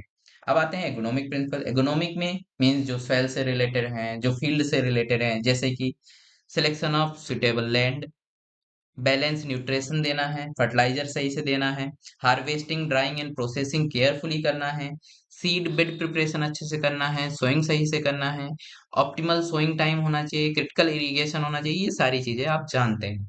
ये आते हैं एर्गोनॉमिक प्रिंसिपल्स में। अब बात आती है seed regulation technology and high yield, means जो भी है एग्जाम पॉइंट ऑफ व्यू से वो यहाँ पे पॉइंट दिए हुए हैं। यहाँ पे है सेंट्रल सीड एक्ट जो आपका है, उसके बारे में है। सेंट्रल सीड कमेटी है, सेंट्रल सीड कमेटी सेक्शन 3 के अंतर्गत सीड एक्ट के अंतर्गत आता है। ये इसलिए मैंने लगा दिया, इससे आप थोड़ा सा इंट्रो हो जाएंगे, ये बीच में मैंने स्लाइड इसलिए इसको डाल दी है। सेक्शन 3 के अंदर सेंट्रल सीड कमेटी आती है, ध्यान रखिएगा। और ये सेंट्रल सीड सर्टिफिकेशन बोर्ड ये सेक्शन 8 के अंदर आता है, सीड एक्ट। अब ये सेक्शन क्या है, तो सीड एक्ट होता है, क्या होता है, सीड एक्ट। उसके अंदर ये एक्ट है तो उसके अंदर सेक्शन भी होंगे, सेक्शन होते हैं, चैप्टर होते हैं, उनके अंदर बताया गया है कि क्या करना है, कौन सा कमेटी किसमें आएगा, सर्टिफाइड सीड क्या होगा, कैसे सर्टिफिकेशन मिलेगी, ये सारी चीजें। प्योर सीड का डिफिनीशन इसका क्या कहता है 50% के ऊपर ओरिजिनल साइज यदि है वो प्योर सीड है। एओएसए के अकॉर्डिंग क्या है कि वाइबल इम्ब्रियो है और वो ग्रोथ कर रहा है तो उसे हम प्योर सीड कहते हैं। ये ध्यान रखना है, ये अगर एडवांस थोड़ा सा टच करेगा तो आ सकता है कि इस्टा के अकॉर्डिंग प्योर सीड क्या है और एओएसए के अकॉर्डिंग प्योर सीड क्या है। ठीक है, बहुत पूछा जाने वाला ये क्वेश्चन कि आपका जब आप मॉइस्चर टेस्टिंग करेंगे, मॉइस्चर डिटर्मिनेशन करेंगे तो सीरियल्स के लिए टेम्परेचर ज्यादा रखेंगे, ध्यान रखिएगा 130 डिग्री सी रखेंगे। और यदि आप ऑयल सीड वाली के लिए कर रहे हैं तो वहां पे टेम्परेचर कम रखेंगे। इतना आपको याद रखना है, ऑयल सीड के लिए आप टेम्परेचर 103 रखेंगे, वो पूछेगा कम रखेंगे ज्यादा रखेंगे, तो ज्यादा रखेंगे आप सीरियल्स में और ऑयल सीड में रखेंगे कम टेम्परेचर मॉइस्चर डिटरमिनेशन के लिए कि हमारे सीड में कितने परसेंट मॉइस्चर है, नमी कितने परसेंट है, ध्यान रखिएगा। टेट्राजोलियम टेस्ट अलग से पढ़ाएंगे, लेकिन यहाँ पे थोड़ा सा रिवीजन के लिए आप देख सकते हैं इसे दिया लेकॉन ने। अभी पूछा गया था ये एसआरएफ में, किसमें पूछा गया था, एसआरएफ 2026 वाले एग्जाम में ये पूछा गया है कि लेकॉन ने दिया है इसको टेट्राजोलियम टेस्ट। ठीक है, और इसमें कौन सा एंजाइम काम करता है, तो हाइड्रोजिनेज एंजाइम काम करता है, डीहाइड्रोजिनेज एंजाइम। ये आपको याद रखना है, डीहाइड्रोजिनेज एंजाइम किसमें वर्क करता है, तो आपका टेट्राजोलियम टेस्ट में। लास्ट में कौन सा प्रोडक्ट बनता है, वो होता है फॉर्मेजन, जो कैसा कलर देता है, रेड कलर। ये आपको फैक्ट बता दे रहा हूँ, बाकी इसका डिटेल हम पढ़ेंगे। सीड लॉट सैंपलिंग में बल्क लॉट, कंपोजिट सैंपल क्या होता है, सबमिटेड सैंपल क्या होता है, वर्किंग सैंपल। वर्किंग सैंपल भाग होता है सबमिटेड सैंपल का, सबसे कम सीड होता है वर्किंग सैंपल में, और इसमें जितने भी टेस्ट होते हैं वर्किंग सैंपल सैंपलिंग में होता है। सबमिटेड सैंपल क्या होता है, सबमिटेड सैंपल जो किसी ऑफिस में, किसी नेशनल सीड कॉर्पोरेशन में, किसी स्टेट यूनिवर्सिटी में सबमिट किया जाता है उसे सबमिटेड सैंपल कहते हैं। कंपोजिट सैंपल किससे बनता है, प्राइमरी सैंपल, बहुत सारे प्राइमरी सैंपल जब दो से अधिक प्राइमरी सैंपल मिला देते हैं उसे कंपोजिट सैंपल बोलते हैं। और जब सीड लॉट से एक आप सैंपल लेते हैं कि वो पूरे सीड लॉट को दर्शाए उसे हम प्राइमरी सैंपल बोलते हैं। इतना आप समझ गए होंगे, प्राइमरी सैंपल, प्राइमरी सैंपल, सब submitted sample and submitted sample. इसके बाद आप आएगा कंपोजिट सैंपल, यहाँ आएगा कंपोजिट सैंपल, यहाँ आएगा वर्किंग सैंपल। होता क्या है, जब प्राइमरी सैंपल, ये आपका सीड लॉट है, सीड लॉट क्या होता है, 50 केजी का बोरा है मान लो, उससे कोई सैंपल लेना है आप, ये सीड लॉट है, बहुत ज्यादा लॉट मीन बहुत बहुत ज्यादा। उससे आपने सीड लिया 1000 ग्राम सीड ले लिया, मीन्स मान लो यहाँ पे 5 केजी ले लिया, तो ये प्राइमरी सैंपल हो गया। ऐसे ही कई सारे प्राइमरी सैंपल मिलके बनाते हैं कंपोजिट सैंपल। फिर सबमिटेड सैंपल वो होता है जैसे कि 5 केजी में 1000 ग्राम का, 1 किलो का आपने सबमिटेड सैंपल दे दिया ऑफिस को, उसने फिर इससे आपका 100 ग्राम का एक सैंपल बनाया वर्किंग, जिसमें वो काम करेगा सीड टेस्टिंग के लिए, उसे हम वर्किंग सैंपल बोलते हैं। ये आपके सैंपल है। अब आता है सीड रिप्लेसमेंट रेट, ये क्या होता है, सीड रिप्लेसमेंट रेट की जब बात करते हैं बहुत सरल है, इसको पहले आप समझ लें, ये फार्मर की फील्ड है। क्या है, ये मान लीजिए फार्मर की फील्ड है। उसने क्या किया, सीड उगाया, उसको प्रोसेसिंग किया, क्या किया, प्रोसेसिंग किया, कर लिया प्रोसेसिंग।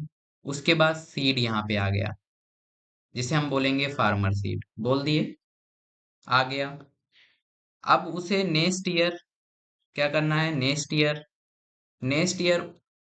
इसकी ये जो 2 हेक्टेयर भूमि थी, इसमें उसको सीड चाहिए मान लो 100 केजी, कितना चाहिए, 100 किलोग्राम चाहिए। उसके पास पहले से 100 केजी क्या बहुत सीड रखा है, जितना हुआ था मीन्स 10 क्विंटल 20 क्विंटल सीड आराम से रखा है, ठीक है। इतना सीड रखा है पहले से फार्मर सीड, लेकिन वो मार्केट गया। क्यों गया मार्केट, इसका भी एक रीजन है। वो चाहता है मेरी जो उत्पादन हो वो बढ़ जाए, हाई यील्डिंग वैरायटी में ले आऊं, उत्पादन बढ़ जाए, फायदा हो जाए। मार्केट गया और वो यहाँ से 40 केजी सीड ले आया सर्टिफाइड। कौन सा, सर्टिफाइड, ध्यान रखिएगा। 40 केजी सर्टिफाइड ले आया और 100 केजी की उसे जरूरत थी बोने के लिए। 60 केजी उसने क्या किया, 60 केजी फार्मर सीड बो दिया और 40 केजी उसने सर्टिफाइड बो दिया। पूरा 100 हो गया, 100 केजी उसने बो दिया। अब इसमें उसका कितना सीड रिप्लेस हुआ, उसने कितना सर्टिफाइड लाया, 40 केजी। तो ये जो 40 केजी है ना, इसी को बोलते हैं आपका सीड रिप्लेसमेंट रेशियो या सीड रिप्लेसमेंट रेट। अब ये कितना सीड रिप्लेसमेंट रेट हुआ, तो 40 जितना सर्टिफाइड लाया, टोटल जरूरत थी 100 की, इंटू 100, ये 40% जो है ये है आपका सीड रिप्लेसमेंट रेट। बहुत ही सिंपल भाषा में आपको समझ में आ गया होगा। Seed replacement rate is the quantity of quality seed that have replaced the farmer on seed by the certified quality seed. Certified quality seed के द्वारा जो रिप्लेस किया जाता है फार्मर की सीड को, उसे कहते हैं सीड रिप्लेसमेंट रेट। अब जैसे कि एक और भी आपको चीजें बता देते हैं कि हाइब्रिड हाइब्रिड वैरायटी जो होती है, आप सभी जानते हैं कि इसका यूज 1 साल के लिए किया जाता है। 1 साल में सीड इसका चेंज करना पड़ता है। तो 1 साल इसने फार्मर ने उगाया, जो उगा उसे बेच दिया, क्योंकि वो जानता है कि जब जितना भी सीड चाहिए वो मार्केट से हमें लाना पड़ेगा। वो मार्केट से उसे 100 केजी यहाँ सीड की जरूरत थी, वो 100 केजी मार्केट से सर्टिफाइड सीड ले आया, हाइब्रिड सीड। अब वो हाइब्रिड सीड 100 केजी पूरा बो दिया, सर्टिफाइड 100 केजी हुआ, तो 100% यहाँ पे क्या हो गया हमारा, हाइब्रिड सीड का रिप्लेसमेंट रेट। बस इसी को आपको समझना है। ये कॉन्सेप्ट है, मैंने आपको लिख दिया है कि कोई क्रॉप हार्वेस्ट जो आपको ऐसे बताया मैंने वही लिखा है। अब क्या एम क्या होता है, यहाँ पे बात आती है एम क्या होता है। To maintain high production, high production farmer को चाहिए, इसलिए वो रिप्लेस करता है ओल्ड सीड को फ्रेश सर्टिफाइड सीड से। ये ध्यान रखना है। इसका सूत्र क्या होता है, बहुत इंपॉर्टेंट है, बहुत पूछा जाता है। X upon Y into 100, X upon Y into 100। X का मतलब होता है quantity of the certified seed and Y का मतलब होता है total quantity of the seed for entire area into 100। अब कुछ हैं जिनमें इंडिया में एसएसआर जो है 15 से 20% सीड रिप्लेस होता है। इंडिया में जो एसएसआर है ना, वो कम सीड मींस फार्मर जो हैं नया सीड बहुत कम लेते हैं, इसलिए इस 15 से 20% इसका एसएसआर इंडिया में है। और हाइब्रिड सीड का सीड रिप्लेसमेंट 100% है, क्योंकि पूरा 100% सीड रिप्लेस करना होता है। और ग्राम का आप याद कर लीजिएगा, मूंग का याद कर लीजिएगा, उर्द का, व्हीट का एंड पैडी का बहुत इंपॉर्टेंट है, याद कर लीजिएगा। मस्टर्ड का बहुत इंपॉर्टेंट है, याद कर लीजिएगा इसको। तो सीड रिप्लेसमेंट रेट कॉन्सेप्ट आपको समझ आ गया होगा। अब आती है सीड मल्टीप्लिकेशन रेशियो की। ये क्या होता है, ये मान लीजिए इसकी फील्ड है, क्या है ये, फील्ड है फार्मर की। उसने यहाँ पे व्हीट बोया, क्या बोया, व्हीट। बाहर की आवाज आ रही होगी, थोड़ा इग्नोर कीजिएगा। व्हीट, ये एक सीड है। एक सीड, व्हीट के एक सीड से जब इसने हार्वेस्ट किया, तो हमें कितना सीड मिला, कितना नंबर ऑफ सीड मिला, वो आपको देखना है। तो एक सीड से कितना नंबर ऑफ सीड मिला, उसे हम कहते हैं सीड मल्टीप्लिकेशन। एक सीड से कितना मल्टीपल सीड मिल गया आपको, ध्यान रखिएगा। इसको रेशियो से डिनोट करते हैं, किससे, रेशियो से। और इसको परसेंटेज से, इसको परसेंटेज से। तो सीड मल्टीप्लिकेशन रेट या ratio is the number of seed harvested from single seed was shown, it measures the multiplication capability। अब इसको याद कर लेना आपको। वेरी हाई एसएमआर किसमें होता है, सीड मल्टीप्लिकेशन रेशियो बहुत पूछा जाता है। सीसम का 1 रेशियो जो होता है 250, बाजरा का 200, एंड राइस हाइब्रिड, मेज हाइब्रिड का होता है 1:100। लेकिन राइस और मेज का नॉर्मल होता है 1:80, ध्यान रखिएगा। इसके बाद वीट का 1-20 बहुत इंपॉर्टेंट है, ग्राम का याद कर लीजिएगा, ग्राउंड नट का याद कर लीजिएगा। अब बात करते हैं सीड सर्टिफिकेशन की। ये क्या होता है? कहते हैं ना कि सर्टिफाई करवा लो। सर्टिफाई का मतलब क्या होता है? या कहते हैं वेरीफाई करवा लो। इसका मतलब क्या होता है? कोई भी चीज है उसकी वैल्यू चेक करा के, क्या वैल्यू चेक कराओ और उसको अटेस्टेड करवाओ कि ये ठीक है। क्या है? ये ठीक है। बस सेम सर्टिफाई का मतलब वही होता है। क्या करना है? वैल्यू को चेक कराना है, बस टेस्ट कराना है, टेस्टिंग कराना है। अब किसका टेस्टिंग? सीड का। जब सीड का टेस्टिंग होके जब सर्टिफिकेशन जो होगा, सर्टिफाई होगा, कौन सर्टिफाई करेगा? कोई अथॉरिटी करेगी। कौन करेगा? कोई अथॉरिटी करेगी। अथॉरिटी कौन होगी? वो गवर्नमेंट बॉडी होगी। गवर्नमेंट बॉडी होगी सर्टिफिकेशन के लिए। तो सर्टिफिकेशन एजेंसी उन्हें बोलते हैं कि सर्टिफिकेशन एजेंसियां हैं जो सर्टिफिकेशन करती हैं एक वैरायटी का कि ये सीड सही है या गलत है, या इसमें जर्मिनेशन परसेंट है ठीक से या नहीं है। इतना सर्टिफिकेशन का मतलब आपको समझना है। Seed certification is a legally sanctioned system for multiplication and production of the quality seed. ये कहती है कि क्वालिटी सीड का मल्टीप्लिकेशन एंड प्रोडक्शन के लिए लीगली करती है कि आपको सर्टिफाइड सीड यदि चाहिए तो आप कंपनियों को कि ये करना पड़ेगा। Certified certificate is granted by seed certification agency. आपको मैंने बताया कि सर्टिफिकेशन कौन देती है, central level and state level पे एजेंसियां देती हैं। ये कॉन्सेप्ट कहाँ से आया? 20th सेंचुरी में स्वीडिश वर्कर के द्वारा ये आया था कॉन्सेप्ट। 1919 में आईसीआईए इंटरनेशनल क्रॉप इंप्रूवमेंट एसोसिएशन बना। 1969 में ये चेंज होके association of official seed certifying agency बना। मतलब सबसे पहले सीड सर्टिफाइंग का काम कैसे शुरू हुआ? तो 1919 में 1919 में आईसीआईए बना। फिर आईसीआई का नाम चेंज करके association of official seed certifying agency. फिर 1963 में एनएससी आप सभी जानते हैं। फिर इसके बाद 70 में क्या हुआ कि first official state seed certification agency was established in Maharashtra. बहुत इंपॉर्टेंट है। पहली सीड सर्टिफिकेशन एजेंसी ऑफिशियली कहाँ किस स्टेट में स्टेब्लिश्ड की गई? तो महाराष्ट्र में 1970 में, और 74 में कर्नाटका में। ध्यान रखिएगा, ऐसा पॉइंट आपको नहीं मिलेगा। सीड सर्टिफ ये तो बहुत ही बेसिक और सबसे ज्यादा पूछा जाने वाला पॉइंट है आपका। सीड सर्टिफिकेशन क्या होता है? वॉलेंटरी होता है। क्या होता है? वॉलेंटरी। लेकिन लेबलिंग कैपिटल कंपलसरी होता है। लेबलिंग क्या होती है? मतलब आपको बताना होगा कि जर्मिनेशन परसेंट आपके सीड, अगर कोई वैरायटी बेच रहे हैं ना, उसमें बताना होगा जर्मिनेशन परसेंट कितना है, मॉइस्चर कितना है, और आपको ये बताना होगा इसके पेरेंट वन पेरेंट टू कौन से थे। आपको चीजें इसमें बतानी होंगी, लेबलिंग करना होगा। लेकिन सर्टिफिकेशन क्या होता है? वॉलंटरी मीन्स जरूरी नहीं है सर्टिफिकेशन लेना। सर्टिफिकेशन जब लेना है जब आपको सर्टिफाइड सीड बेचना है।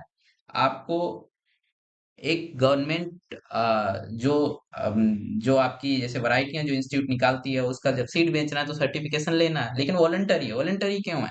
आपने देखा होगा टीएलएस सीड होता है, ट्रूथफुल लेवल्ड सीड। मैंने बताया था इसके लिए सर्टिफिकेशन जरूरी नहीं है, लेकिन बेचा जा रहा है ना। लेकिन सेल्फ सर्टिफिकेशन आप कर सकते हैं, सेल्फ सर्टिफिकेशन। तो इसलिए सर्टिफिकेशन गवर्नमेंट बॉडी से लेना जरूरी नहीं है। आप सीड बेच सकते हो लेकिन लेबलिंग करना जरूरी है। इतना समझ गए होंगे। अब सीड सर्टिफिकेशन एजेंसी जो हैं उसमें बोर्ड ऑफ डायरेक्टर होते हैं, टेक्निकल स्टाफ होता है, पर्सनल स्टाफ होता है, सीड टेस्टिंग लैब होती है उनकी खुद की, उसमें वो टेस्ट करते हैं। ये स्टेट लेवल पे होती है, सबसे पहले महाराष्ट्र में, फिर इसके बाद कर्नाटका में स्थापित हुई 70 और 74 में। ये आपने पढ़ लिया।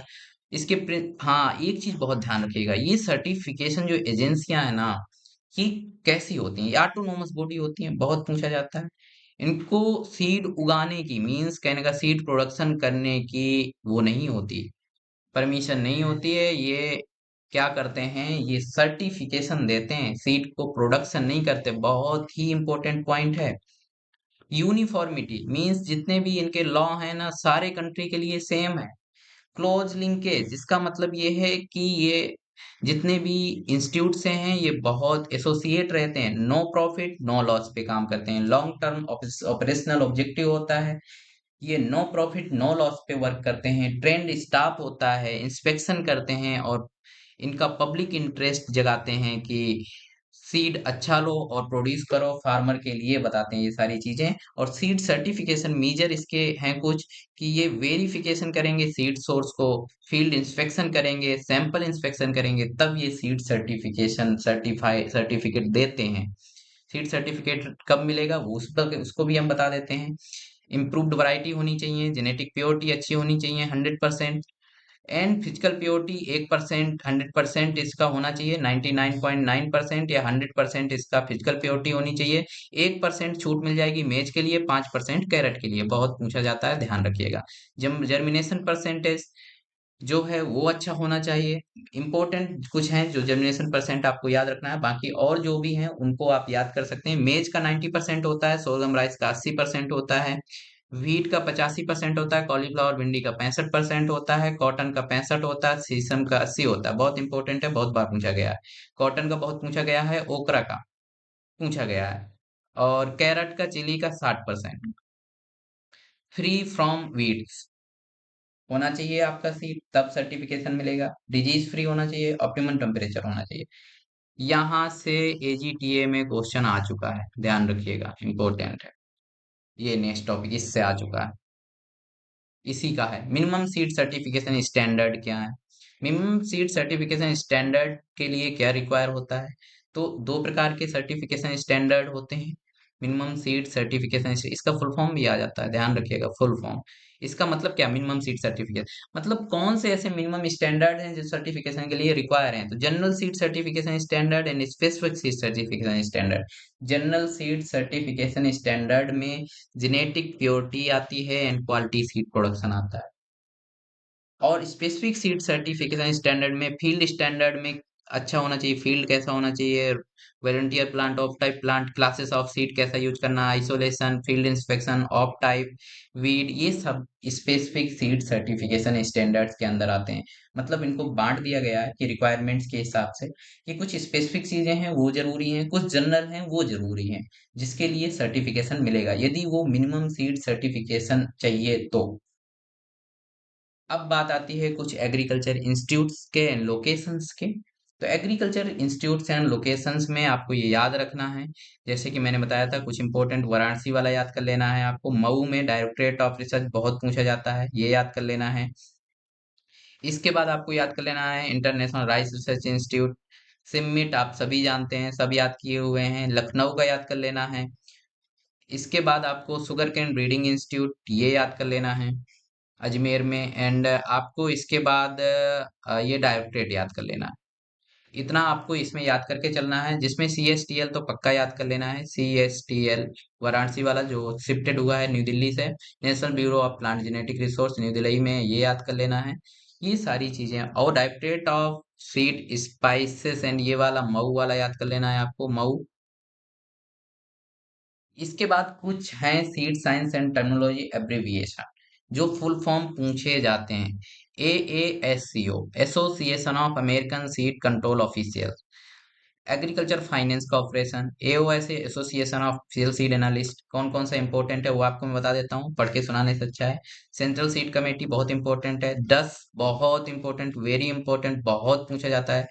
CSTL बहुत इंपॉर्टेंट है। इसके बाद आता है ESTA, ये बहुत इंपॉर्टेंट है। FAO एंड गाडा important, very important. And GOT very important, grow out test पूछा गया है आपका AGTA में। देन इसके बाद इक्री सेट इंपॉर्टेंट है। इंटेलेक्चुअल प्रॉपर्टी राइट्स आपको ये, NBPGR, NSP, ODV बहुत इंपॉर्टेंट है। Other distinguishable variety, ODV, EDV, essential derived variety, ये आपको याद रखना है। EDV याद रखना है, ठीक है, ध्यान रखिएगा, मैं लिख दिया मैंने अलग से। रियल वैल्यू सीड बहुत इंपॉर्टेंट है। SC ST मैंने पढ़ाया आपको, ये भी। And SSTL, state seed testing laboratory. UPOP बहुत पूछा जाता है, सबसे ज्यादा एग्जाम में तो यही पूछा गया है, UPOP, international union for protection of new varieties of plant, इसका फुल फॉर्म भी अलग सा है, ध्यान रखिएगा। ये है आपके। अब बात आती है सीड हब की। सीड हब क्या है? बहुत ये पूछे जाते हैं, इम्पोर्टेंट टॉपिक है, नया है आपके लिए मैं जानता हूँ, लेकिन इसको बहुत ही ढंग से पढ़ेंगे। सीड हब ये है, इंस्टीट्यूशनल सेंटर होता है, कुछ बनाए जाते हैं जिसमें हम सीड का प्रोडक्शन करते हैं, क्वालिटी सीड का प्रोडक्शन करते हैं, इतना आपको ध्यान रखना है। सीड हब क्या है? ये कुछ इंस्टीट्यूशनल सेंटर होते हैं। क्या होते हैं? इंस्टीट्यूशनल सेंटर होते हैं, कमर्शलाइज्ड होते हैं, ध्यान रखिएगा। ठीक है। और इसके बाद यहाँ पे क्या होता है? सीड का प्रोडक्शन होता है, ये सब। Seed hub is a specialised highly funded institutional centre established at agriculture research station. ठीक है, मतलब इनको एग्रीकल्चर रिसर्च स्टेशन पे बनाया जाता है जहाँ पे प्रोडक्शन होता है हाई क्वालिटी सीड का, इतना आपको याद रखना है। और इसमें क्या क्या इंफ्रास्ट्रक्चर होता है जहाँ पे सीड ये हब बनाया जाएगा? सिंपल सी बात है, सीड प्रोसेसिंग यूनिट लगाई जाएगी, क्लाइमेट कंट्रोल्ड स्टोरेज लगाया जाएगा, सब कुछ होगा। मल्टीप्लिकेशन किया जाता है, buffer stocking, produce seed store किया जाता है, या तो नेफेड में या तो क्रिप्को, ये सब, या ऐसे यूनिवर्सिटियां हैं जो उसमें, ये सब मतलब कहने का सीड हब एक जगह पे बनाया जाता है जहाँ पे एग्रीकल्चर रिसर्च स्टेशन होता है, क्योंकि वहाँ पे क्वालिटी सीड प्रोडक्शन करना होता है कमर्शलाइज रूप से, जिससे कि फार्मर को, किसान को आपका सीड मिल सके। ये कब लॉन्च हुआ? सबसे ज्यादा इम्पोर्टेंट, कब लॉन्च हुआ? 2016-17 में। मिनिस्ट्री, ध्यान रखिएगा, department of agriculture cooperation and farmer welfare, ये आपको ध्यान रखना है। Primary crop focus, pulse crop पे फोकस करता है, ऑयल सीड पे फोकस करता है। कौन इम्प्लीमेंट करता है? KVK, SEU and ICR. बस इतना आपको याद रखने की जरूरत है। इसमें एक कॉन्सेप्ट आता है सीड विलेज, बस थोड़ा अंतर है सीड हब और सीड विलेज में। सीड विलेज क्या होता है? ग्रास रूट लेवल पे, मींस फार्मर ड्रिवन होता है, इसमें फार्मर उगाते हैं, जनरल क्रॉप्स होती हैं, इसमें फार्म शेप्ड सीड होते हैं, उनको अपग्रेड किया जाता है, वो सीड विलेज। सीड हब थोड़ा प्रोफेशनल होता है, इतना है आपको सीड विलेज को आप समझ लेते हैं। एक विलेज होता है जहाँ पे ट्रेंड ग्रुप होता है फार्मर का, वो इन्वॉल्व होते हैं production of seed of various crop, ठीक है, ना कि quality seed, various crop to all affordable price.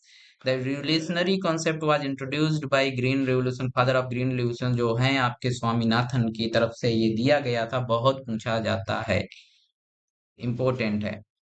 क्या करते हैं? ट्रेंड ग्रुप होता है फार्मर का, क्या होता है? फार्मर का ट्रेंड ग्रुप होता है, उसमें क्या करते हैं? वो करते हैं प्रोडक्शन सीड का, उन्हें सर्टिफाइड सीड दे दिया जाएगा, उसके बाद वो प्रोडक्शन करेंगे जिससे वो जो सीड है उसको अवेलेबल करा पाते हैं अपनी कम्युनिटी में, इसका मेन ये है। और उससे सीड रिप्लेसमेंट रेशियो जो है वो इंक्रीज होता है, ये ध्यान रखिएगा। क्या होता है? Increase the seed replacement ratio, जब सर्टिफाइड सीड से क्वालिटी सीड वो देंगे तो सीधी बात है सीड रिप्लेसमेंट रेशियो बढ़ेगा। और वैरायटी, वैराइटल सीड रिप्लेसमेंट रेशियो, ये क्या होता है? मतलब वैराइटल रिप्लेसमेंट रेशियो क्या होता है? जब ओल्डर वैरायटीज को रिप्लेस करते हैं हाई यील्डिंग वैरायटी से, इसे कहते हैं वैराइटल रिप्लेसमेंट रेशियो, इंपॉर्टेंट है। जब सीड रिप्लेसमेंट रेट नहीं पूछेगा, मल्टीप्लिकेशन रिप्लेसमेंट रेशियो नहीं पूछेगा, तो ये आ सकता है, ध्यान रखिएगा। इस्टेब्लिशमेंट एंड इम्प्लीमेंटेशन, 3 फेजेस होती हैं सीड विलेज को, आपकी 2 फेजेस होती हैं। Phase first and phase second, seed production of different crops का सीड प्रोडक्शन करेगा, सीड प्रोसेसिंग यूनिट्स होंगी सेकेंड फेज में।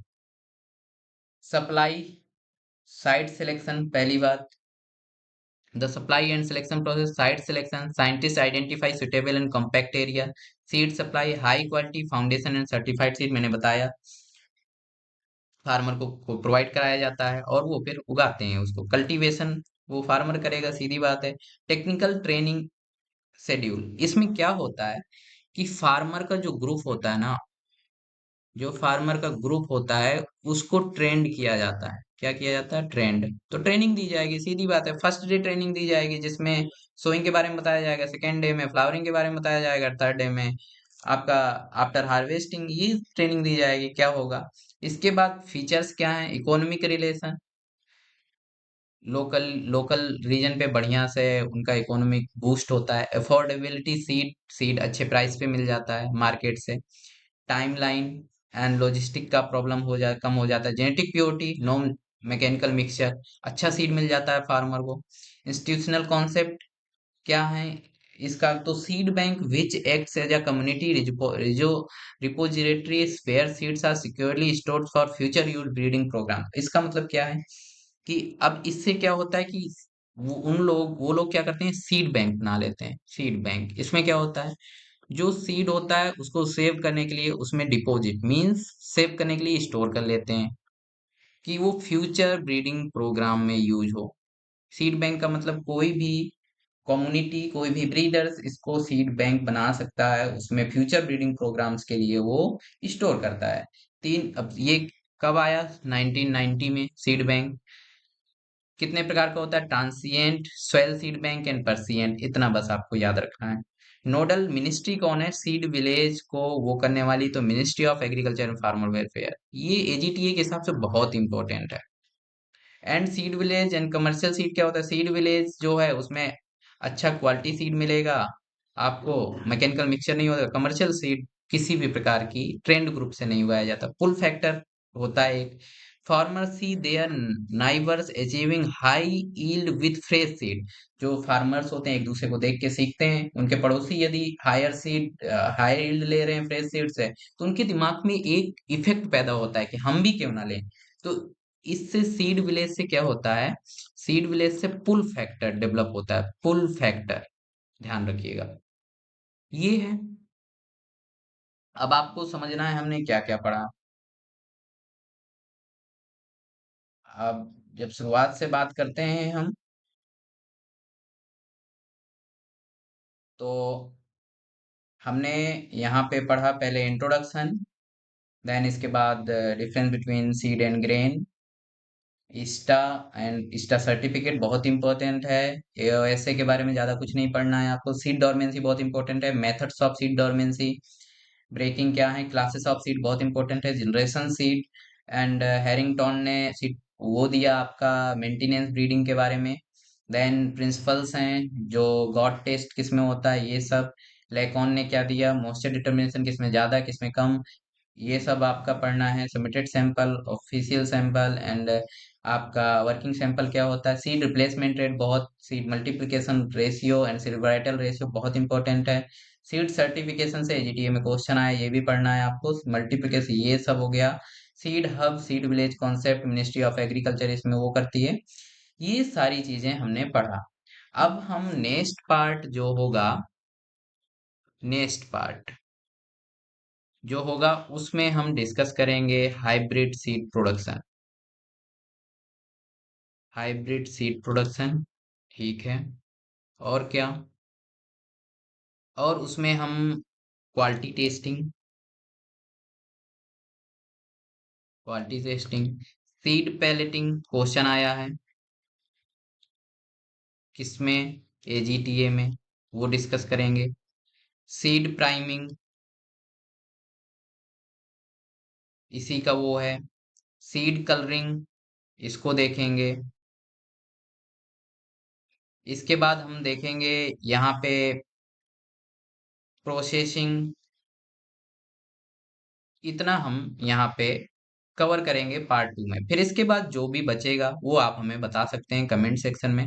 और ये कैसा सेशन आपको लगा, क्या चीजें समझ में आई नहीं आई, वो आप हमें अपनी जो भी प्रॉब्लम्स है वो सारी चीजें हमें आप कमेंट सेक्शन में बताइए। और ये इस सेशन में यहीं तक रखते हैं। Thank you.